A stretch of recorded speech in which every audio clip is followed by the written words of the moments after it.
kita Muhammad sallallahu alaihi wasallam, wajib atas kita membenarkannya dengan apa-apa yang beliau bawa berupa syariat dan akidah-akidah dan yang lainnya.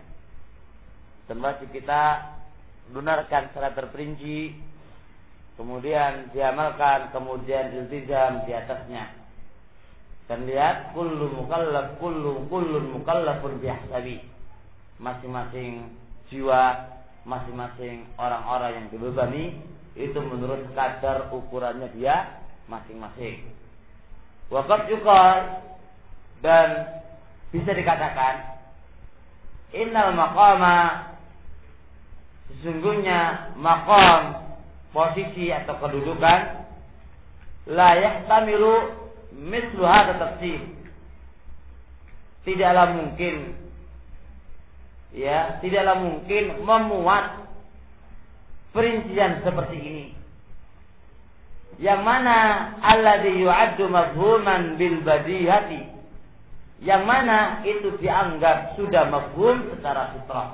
Jadi kalau perkara itu sudah mafhum ya secara fitrah, ya enggak perlu dibahas lagi lah. Kalau perincian harus diperinci kaza wa kaza wa kaza wa kaza, ya mafhum seperti ini ya enggak memungkinkan lah harus diperinci. Jadi perkara-perkara yang dianggap sudah mafhum secara badiah, secara akal dan secara fitrah, ya enggak usah dibahas lagi secara terperinci. Sebab makom seperti ini enggak mungkin bisa seperti itu.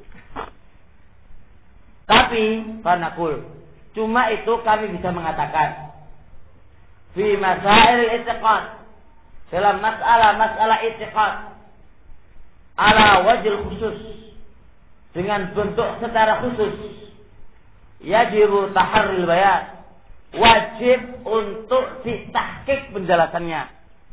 Ya, wajib untuk diperhatikan dalam memberikan penjelasannya. Karena akidah walau bi ibaratin mujizah, meskipun dengan ungkapan-ungkapan yang ringkas. Babul akidah babun muhim, perkara yang penting. Perlu diperhatikan dalam cara menjelaskannya. Perlu dibeberkan penjelasannya. La siyama lebih-lebih inda nusulil fitan, ketika terlibatnya dalam masalah fitnah atau ketika menyalanya fitnah. Dunia sekarang ini kan fitnahnya ya kan? Fitnah sudah menyala, fitnah sudah berkobar, fitnah sudah masuk ke dalam kada wa kada, maka dalam babul akidah perlu dijelaskan. Bahkan wajib dijelaskan. Ya kan? Firqah Khawarij masuk, firqah Mu'tazilah masuk, firqah Murji'ah masuk, firqah Jahmiyah masuk dalam babul akidah, masya Allah. Makanya di sini perlu dijelaskan, dan wajib dijelaskan, meskipun dengan bahasa yang ringkas. Bahwasanya Murji'ah kada, Ahlussunnah kada, bahwasanya Mu'tazilah kada, wa hadza mukhalafatul haqq kada wa kada, perlu dijelaskan. Ngerti enggak, Pak? Paham insyaallah. Qala Syekh Abdul Aziz Ar-Razi'i hafizahullah, wa ammal imanu, adapun iman, bil kutubi, dengan kitab-kitab, al munazzalati, yang diturunkan, alal mursalin, atas para utusan.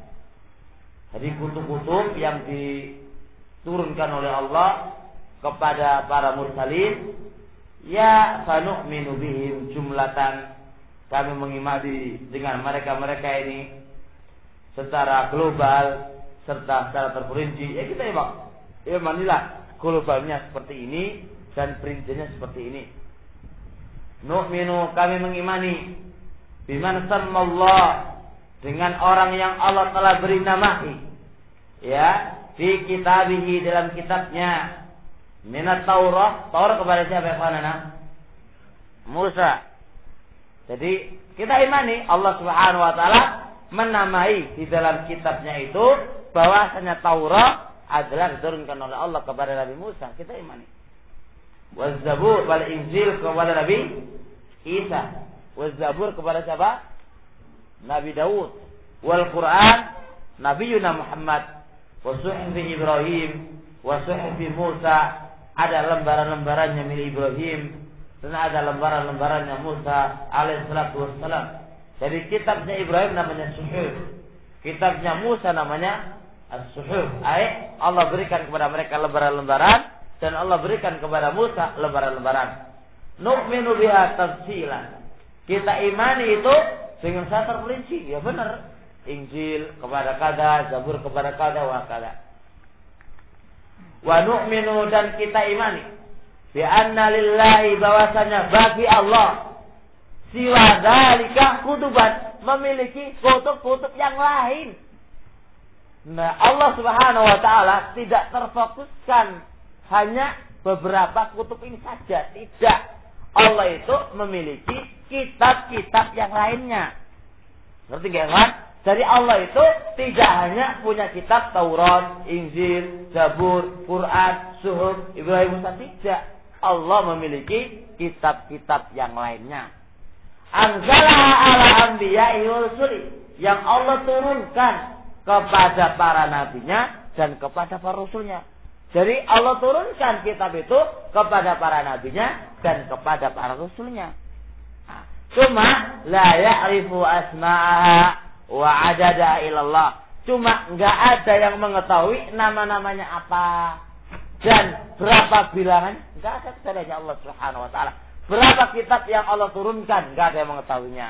Berapakah mereka, namanya apa? Tidak ada yang mengetahui kecuali hanya Allah Subhanahu wa taala. Sebab li'annahu lam ya'ti, sebab tidaklah datang fi adadiya, bilangannya kitab-kitab itu berapa, itu enggak ada. Nasnya, enggak ada penjelasan dari Allah Subhanahu wa taala berapakah kitabnya Allah, enggak dijelaskan. Intinya yang disebutkan oleh Allah ada berapa? Injil, Zabur, ila akhirah itu, tapi ini bukanlah pembatasan. Jelas? Bukan pembatasan. Ngerti, Mer? Nah. Fanu'minu, maka kami mengimani biha, dengan kitab-kitab itu jumlatan secara global. Apa itu? Yowis, Allah itu memiliki kitab-kitab yang tidak disebutkan di dalam Al-Quran. Masih ada yang lain. Cuma kita nggak tahu namanya dan kita nggak tahu bilangannya berapa.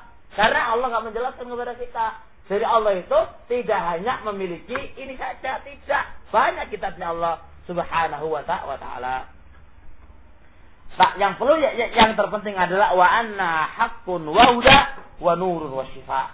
Bahwasanya kitab-kitabnya Allah itu adalah hak, wa huda, dan petunjuk, wa nurun, dan cahaya, wa syifa'un, dan syifa adalah obat. Itu yang kita yakini. Jadi meskipun kita nggak tahu nama-namanya dan berapa bilangannya, kita yakin, seyakin-yakinnya bahwasanya kitabnya Allah adalah hak, wa nurun wa huda. Wa ammal iman, sekarang lebih khusus, adapun iman dengan Al-Qur'an, yaitu yang kita baca ini, yang ada pada kita ini, fal iqraru bi, kita mengikrarkan bi dengan Al-Qur'an. Hadza kitabun min hadza kitabin Allah, wattiba'un ma wattiba'u ma fi, dan mengikuti apa-apa yang ada di dalamnya, ya, wa tahkimuhu, dan mau berhukum dengannya, fi kulli syai', dalam segala hal, fi kulli syai', kita mau berhukum dengannya, fi kulli syai', dalam segala hal, fil mangsyad, baik ketika kita giat, wal makrah, baik ketika kita enggak senang, wal yusri, baik ketika itu kita lapang, wal usri, atau sulit, wajib kita berhukum dengan apa-apa yang ada di dalam Al-Quran. Jadi kan, baik kita senang atau enggak senang, baik kita terpaksa atau enggak terpaksa, kita wajib berhukum dengan apa-apa yang ada di dalam Al-Quran. Baik itu ada kesan menyakitkan kita, atau baik itu menyakitkan kita atau merugikan kita, kita wajib berhukum dengan apa-apa yang ada di dalam Al-Quran itu sendiri. Ma'itiqadin, disertai dengan keyakinan, bi'annahu afdhul kutub, bahwasanya Al-Quran adalah kitabnya Allah yang paling afdal. Al-Quran adalah kitabnya Allah yang paling afdal. Wa annahu nasikhun laha, bahwasanya Al-Quran menghapus kitab-kitab yang lainnya. Jadi yang ada sekarang Al-Quran, kitab-kitab Allah yang lainnya terhapus. Wa muhaimin alaiha, dan penjelasan terhadap kitab-kitab yang lainnya. Itu wajib diyakini.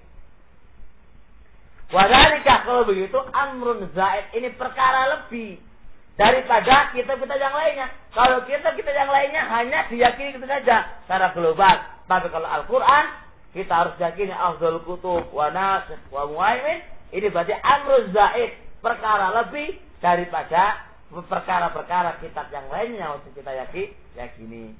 Nanti insyaallah kami jadi Al-Quran punya keistimewaan. Apa keistimewaannya tadi? Apa? Penjelas. Terus kitab yang paling afdol dan menghapus kitab-kitab yang terdahulu, ya. Ya, paham ini? Insyaallah. Jelas? Paham insyaallah?